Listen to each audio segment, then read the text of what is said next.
এই যে সেলিব্রেশন অনুষ্ঠানের জন্য এখানটা রেডি করা হচ্ছে। আমাকে একটু কমেন্টে জানাও যে কেমন লাগছে। আর আমার পুরো ইউটিউব পরিবারকে বলবো অবশ্যই কিন্তু থেকো আমার ফেসবুকে পূজা মিস্ত্রি। আমি কালকে অলরেডি পোস্ট করে দিয়েছিলাম, একটুখানি দেখে সবাই চলে এসো। এখানে আমি লিঙ্ক দিতে পারছি না। এই যে 50,000 কমপ্লিট হয়ে গেছে, তার সেলিব্রেশন অনুষ্ঠানের জন্য এখানটা রেডি করা হচ্ছে। সবাই কিন্তু অবশ্যই থাকবে, এটা আমি বলে রাখলাম আগে থেকে। একদম আর মাত্র কিছু সময়ের অপেক্ষা।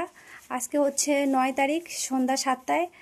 আমি প্রচণ্ড এক্সাইটেড আছি। তোমরা থাকলে আমার অনেক অনেক অনেক ভালো লাগবে, আমি খুব খুশি হব। তো অবশ্যই তোমরা থাকবে। আর দেখো কেমন লাগছে ওখানটা, এইটা মনে হয় যাবে ওখানটা আরও অনেক কিছু 50 কেটা ওই ওপরে লেখা হবে 50K সেলিব্রেশন পূজা মিস্ত্রি। তোমরা সবাই সবাই চলে এসো আমার ফেসবুকে, সবাই কিন্তু অবশ্যই চলে আসবে।